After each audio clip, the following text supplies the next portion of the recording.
Hey guys, today we'll be going over the Sensecap Watcher, and we've gone over different AI assistants in the past. We've gone over the AI Pi Lite, we've gone over the Rabbit R1, and although they are nice AI assistants, there is kind of something that we need to point out.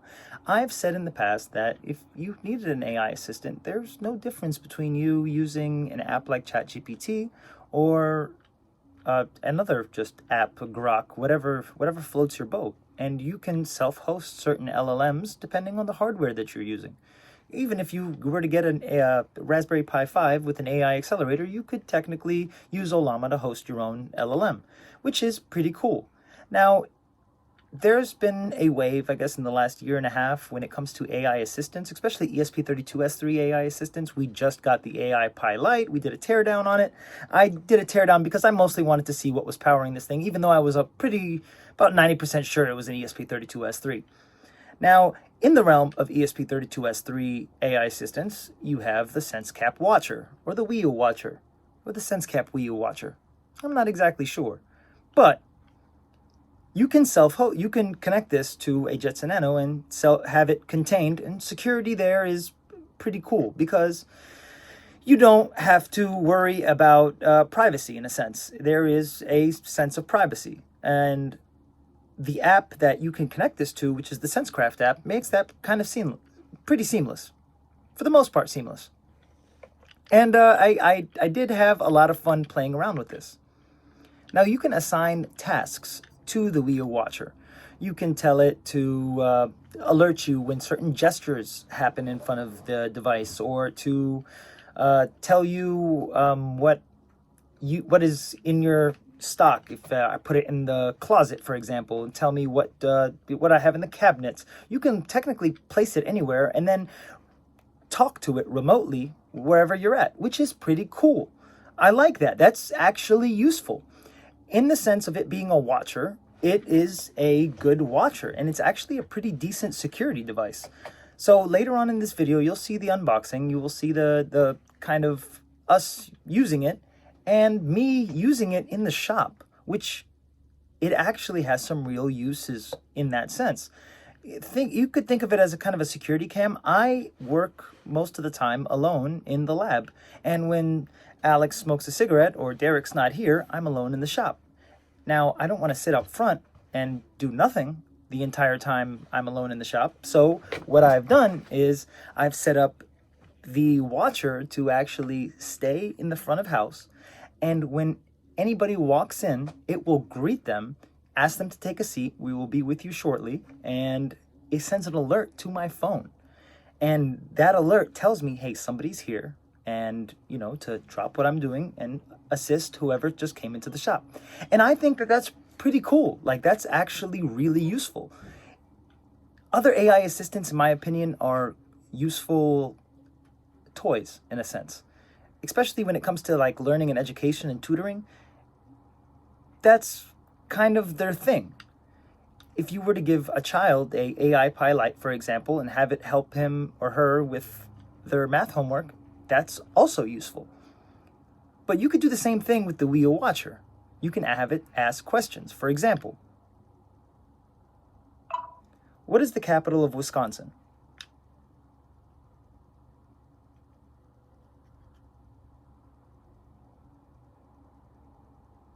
The capital of Wisconsin is Madison. It's a beautiful city known for its vibrant cultural scene, including the University of Wisconsin-Madison campus and the stunning state capitol building. Have you ever been there? So you can ask it questions. You can ask it complex questions as well. I've had it I've had it try to differentiate certain riddles, which was pretty good. I am a fan. You can assign tasks, which we've kind of gone over, and you'll see later on. So in the sense of an actual useful assistant, this is a very, very useful assistant, depending on what you're using it for.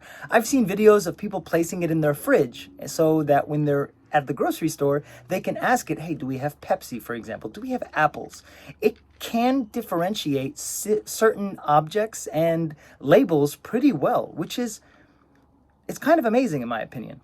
Now the camera is an OV56 OV47, OV5647, OV4760. There's a lot of OVs, so you're gonna have to.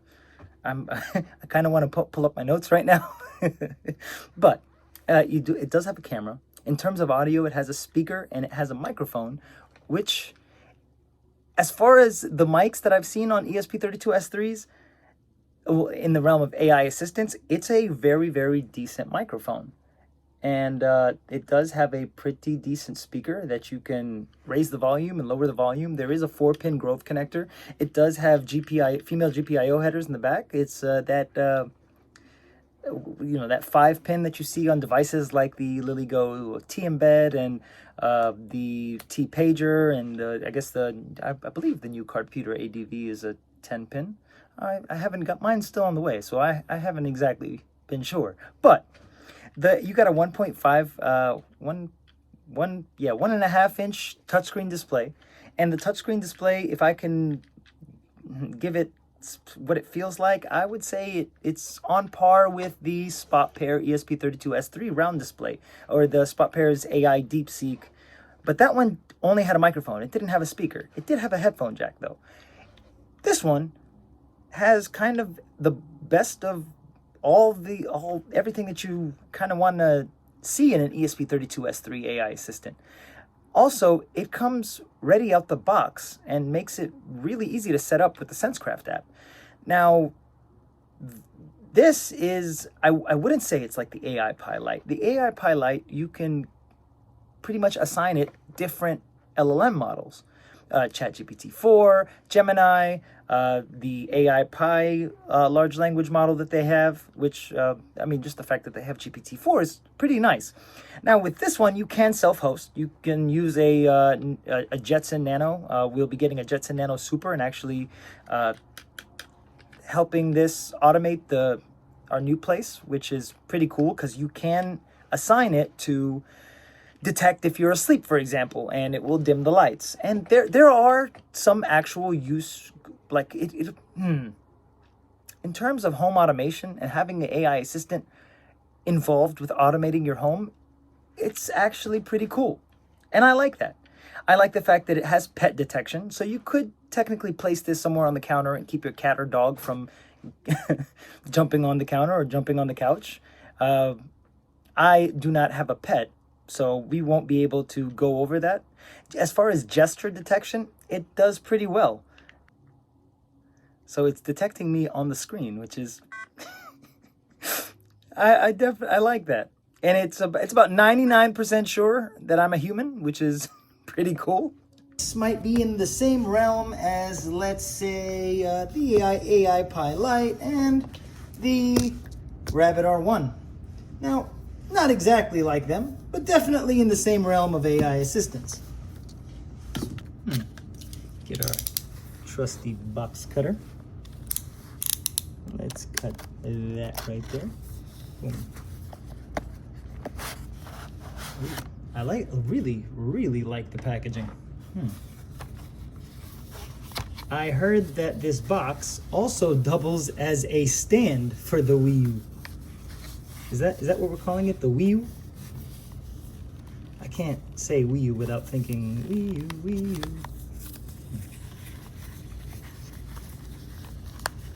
How are we gonna get this out? Oh, all right. So we got that. And inside, I believe we have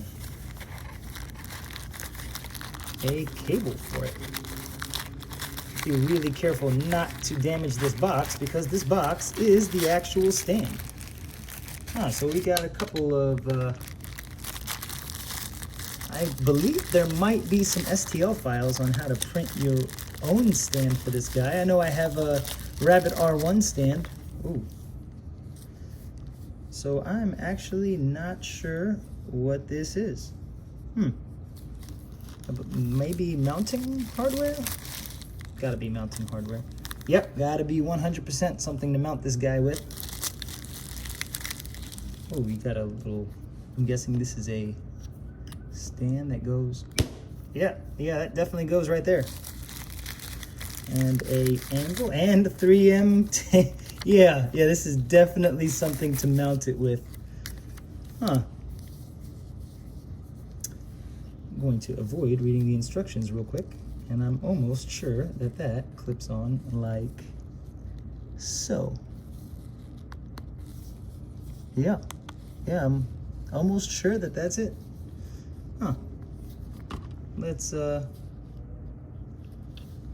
we got GPIO in the bottom. Got a battery pack, a 4-pin Grove connector, a USB-C port. Let's hide this USB-C cable for a second. We got a camera right there. I believe that's a speaker. It comes in white and see-through. I kind of really like the see-through. Huh. It feels a lot sturdier than what I was expecting. The screen is amazing. Wow. Oh, it looks great. For those of you interested, you definitely just fold this flat back. You bend this back and you have a little stand for your little Wii U. Plug that right there. And yeah, you've got a nice little stand. And you can just place this little guy right over there. Of course, you got that sitting in place, and it actually looks pretty cool. I like the fact that it comes with a little stand. That's pretty cool. So this is an IoT device. We know that from the fact that it's from Seed Studio and what's powering this thing, which we will get to in a second. But just a quick overview. We got the rotary dial, which is really, it's much better than the Rabbit AIs. This feels a lot better. I like this better. Ooh, you can press this down. I believe it's what turns it on. You got a camera. I don't think you got a back cam. What else? You can give it instructions via voice and connecting it to the mobile app and set templates. You can have it trigger actions, send notifications, and even respond with a voice. It has a little face to it too.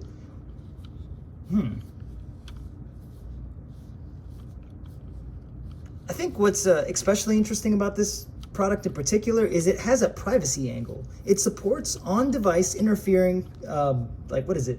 You don't always have to send everything to the cloud, and the software and firmware is open source. So that gives you full control as opposed to some other AI assistants. So here's the thing. Some of you guys might get this device and wonder to yourself, hey, mine's defective. It's not turning on. If this happens to you, if you hold this button down for 3 seconds and it doesn't power on, there is, which is what happened to me, there's a tiny reset button on there. Now you don't want to shove a needle in, just very gently tap it, click it for a second, hold it for about 3 to 5 seconds. You can hold this button as well. I believe just holding this for like 3 to 5 seconds, you'll get a prompt, it'll pop up, and then you'll get the little Wii U face.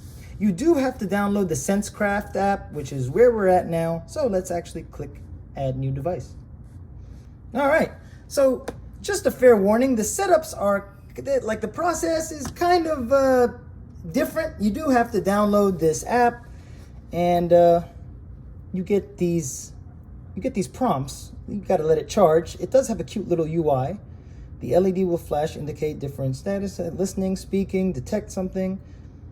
You can also contact different, you can attach sensors, and it has GPIO. That's all right. Feel free to experience push to talk with Watcher. Update now. Ooh. So you do want to update your device as soon as you get it. And after this updates, we can start playing around with this.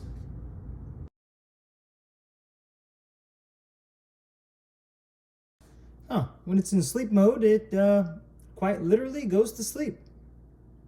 I like that. Still has the task on. That's all right. So I've had it detect when a human is nearby, and it actually detects me and sends an alert to my phone and my watch. All right, let's actually go back. Let's end that task. And the touch screen is really cool. I actually like it. No, end task. Pet detection. Are you gonna detect me as a pet? No. All right. Here's the thing. Typically, I'm in the lab. And when I'm in the lab, if I'm alone, I can't really hear if somebody comes in. And I rely on this little, motion chime thing. So what I'm going to do is actually set this guy up as the front of house assistant. And I'm going to give it a prompt after I connect it to the Wi-Fi, which is, it'll give it a second. And what we will actually do is tell it when somebody walks in, alert me. And what will happen is as soon as somebody walks in, it'll send me an alert to my phone and my watch and actually make everything a whole lot easier. So in all honesty, that's pretty cool. There's also a couple of other tasks that we can get it to do, like mathematical equations, have it look at certain questions, asking for an answers. It actually does its job pretty well. Now, I wouldn't say this is like a Rabbit R1 or an AI Pi Lite. This is kind of its own thing. In a sense, it's specifically for watching. Fair to note that you can actually host this like in your own self-hosted environment, so privacy is definitely possible.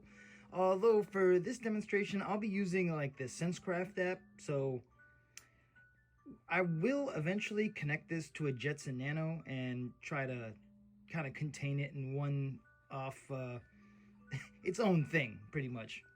So I've given it a prompt, and pretty much I've told it that if anybody walks in or anything is detected in front of it, for it to alert me and for it to actually say, hello, we will be with you shortly, please take a seat. So let's test this out.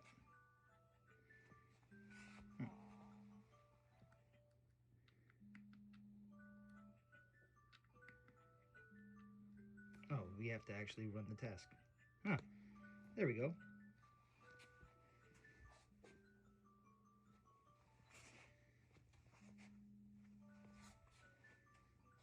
Hello, we will be with you shortly. Please take a seat. Nice. And it alerted my phone and sent me a picture. That is, okay. Yeah, it definitely does its job. 25. It's a simple multiplication, and the answer is 25. Do you have any other math questions or anything else you'd like to discuss? Well, it does answer questions. Just asked it what's the capital of the state of Wisconsin.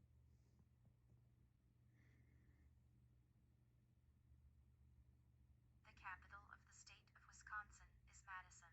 It's a beautiful city known for its vibrant cultural scene, including the University of Wisconsin-Madison campus and the stunning state capitol building. If you ever get the chance to visit. So we'll be mimicking to see if it actually detects if somebody comes in. So.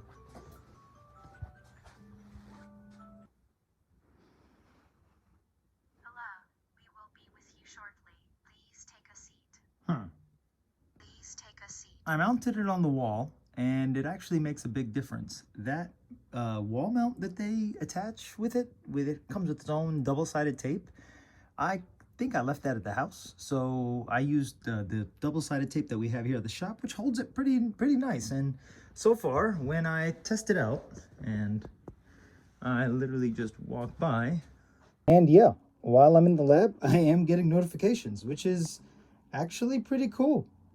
I definitely think this is a cool AI security agent. But yeah, that's the Sensecap Watcher. And as far as ESP32S3 assistants go, this one is really nice. Now, if you specifically wanted a kind of like a watcher, something of a mix of a security device and an AI assistant together, this is pretty cool. It does answer questions pretty decently. It identifies things pretty well as well, which is really nice. But yeah, that's the end. Sorry for the kind of making it way longer than it should be. We are getting better equipment in the coming future, so the videos will be a lot better, and we're in the middle of moving, so I'm limited to CapCut on the iPad for now. But yeah, see you guys next time.